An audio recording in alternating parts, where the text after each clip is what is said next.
Hi నమస్తే, welcome to Myra media. నేను మీ కేవీఆర్. దేశవ్యాప్తంగా సంచలనం సృష్టించిన ఘటన నిన్న బెజవాడలో జరిగింది.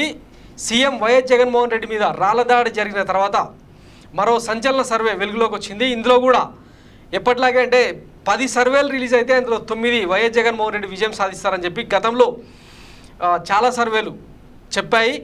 మొన్నటికి మొన్న సెంట్రల్ ఇంటెలిజెన్స్ బ్యూరోకి సంబంధించిన నివేదిక, ఆ తర్వాత రేణుకా పోతినేని అనే ఒక ఇండిపెండెంట్ జర్నలిస్ట్ చేసిన సర్వే, అంతకుముందు ఆత్మసాక్షి, మొన్నటికి మొన్న నాగన్న సర్వే, ఇట్లా ఏ సర్వే తీసుకున్నా కూడా వైఎస్ జగన్మోహన్ రెడ్డిదే మళ్ళీ అధికారం అని చెప్తా వస్తున్నాయి. అయితే నిన్న రాళ్ల దాడి జరిగిన తర్వాత నెక్స్ట్ డేనే రిలీజ్ అయిన పోల్ స్ట్రాటజీ సర్వే సంచలనం సృష్టిస్తుంది. అందులోని వివరాలను డీటెయిల్గా తెలుసుకునే ప్రయత్నం చేద్దాం. ఇది ఆ సర్వేకి సంబంధించిన డీటెయిల్డ్ రిపోర్ట్ అనమాట. ఓట్ షేర్ వచ్చేసి 50 to 52%, అంటే 50% నుంచి 52% వరకు వైఎస్ఆర్సీపీకి పోల్ అయ్యే అవకాశం ఉంది. అలాగే TDP alliance, TDP, Janasena, BJP కూటమికి 44 నుంచి 46% పోలింగ్ నమోదయ్యే అవకాశం ఉందని చెప్పి వీళ్ళు చెప్తా ఉన్నారు. అలాగే అదర్స్కు 3.3 to 5% ఓట్ షేర్ వచ్చే అవకాశం ఉంది. అలాగే జెండర్ వైజ్గా తీసుకుంటే వైఎస్ఆర్సీపీకి పురుషులు వచ్చేసి 48% మద్దతుగా నిలుస్తుంటే మహిళలు మాత్రం 55% అత్యధికంగా మద్దతుగా నిలిచే అవకాశం ఉందని పోల్ స్ట్రాటజీ గ్రూప్ సర్వే సారాంశం.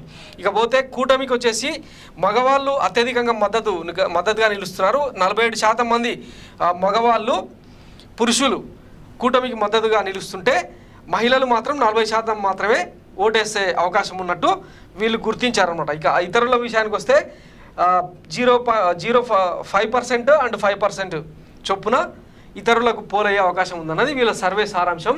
ఇక ఇదే లెక్కన సీట్ షేర్ విషయానికి వస్తే వైఎస్ఆర్సీపీకి 120 స్థానాల నుంచి 130 స్థానాలు వచ్చే అవకాశం ఉందని, మ్యాజిక్ ఫిగర్ 88 మించి వచ్చే అవకాశం ఉందని వీళ్ళు చెప్తా ఉన్నారన్నమాట. అలాగే టీడీపీ అలయన్స్కు 45 నుంచి 55 స్థానాలు వచ్చే అవకాశం ఉంది, ఇతరులకు 0. అలాగే లోక్సభ విషయానికి వస్తే వైఎస్ఆర్సీపీకి 19 నుంచి 21 సీట్లు వచ్చే అవకాశం ఉంది. టీడీపీ కూటమికి మాత్రం 4 నుంచి 6 స్థానాలు వచ్చే అవకాశం ఉందని వీళ్ళ సర్వే అంచనా. Survey was conducted from 15th March to 10th April, అంటే మొన్న 4 రోజుల క్రితం వరకు శాంపిల్ సైజ్ తీసుకున్నారు వీళ్ళు. మొత్తం 148,532 మంది అభిప్రాయాన్ని పరిగణలోకి తీసుకొని ఇది విడుదల చేశారు. ఇందులో ఇంకా కొన్ని కీలకమైన అంశాలని వాళ్ళు ప్రస్తావించారనమాట. Oppositions wavering stand on volunteer system and welfare scheme have added credibility and strength to YSRCP. YSRCP has significantly gained vote bank in the BC community, especially among the lower income groups. Oppositions అంటే పదే volunteer వ్యవస్థను own చేసుకునే ప్రయత్నం చేయడం. మొన్నటికి మొన్న ఉగాది సందర్భంగా తీపి కబుర్లు ఇస్తా అని చెప్పి చంద్రబాబు ప్రకటన సందర్భంగా 5,000 కాదు 10,000 ఇస్తామని చెప్పి ఆయన చెప్పడం, వాలంటీర్ వ్యవస్థను బలోపేతం చేస్తాం, మీ ఉద్యోగాలకు భద్రత కల్పిస్తామని చెప్పిన మాటలు ఏవైతే ఉన్నాయో అవన్నీ అంటే వైఎస్ఆర్సీపీ క్రెడిబిలిటీని పెంచినాయి తప్ప వీక్ చేయలేదు అన్నది వీళ్ళ సర్వేలో గుర్తించిన అంశం. అలాగే YSRCP has significantly gain vote bank in the BC community, especially among the lower income groups. ఇకపోతే lower income groups and BC కమ్యూనిటీలో అత్యధికంగా వైఎస్ఆర్సీపీకి మద్దతుగా నిలిచే అవకాశం ఉందని వీళ్ళు చెప్తా వస్తున్నారు అనమాట.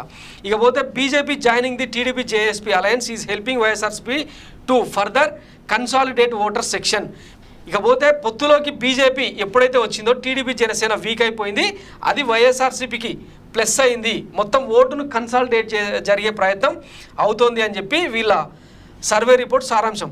ఇక in Godavari districts alone YSRCP is winning and upwards of 16 up to 20 assembly seats and A minimum of 3 Lok Sabha seats.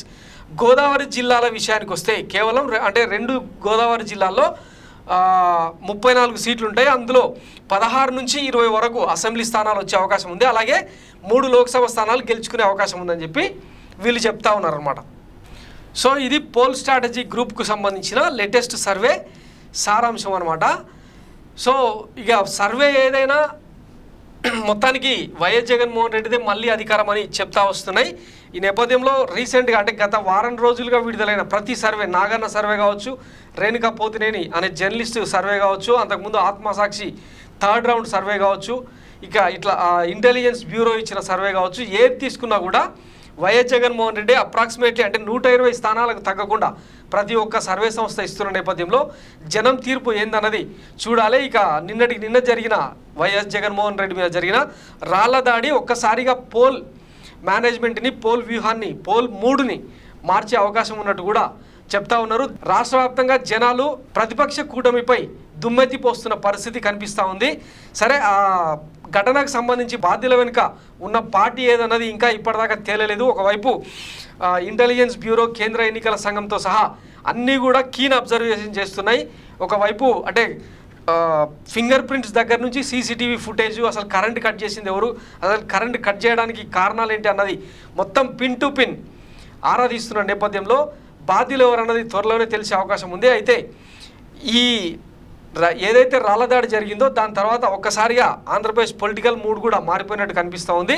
So ఈ నెల రోజుల వ్యవధిలో అంటే ఈరోజు ఏప్రిల్ 14, వచ్చే నెల 13న పోలింగ్ జరగబోతున్న నేపథ్యంలో ఈ 30 రోజుల వ్యవధిలో ఇంకేమైనా మార్పులు ఉంటాయా, పోలింగ్ మూడ్ను మార్చే ఇంకా బిగ్గెస్ట్ ఇన్సిడెంట్స్ ఏమైనా రాష్ట్రంలో చోటు చేసుకుంటాయన్నది వేచి చూద్దాం. Thanks for watching Mara media. నేను మీ కేవీఆర్. Thank you.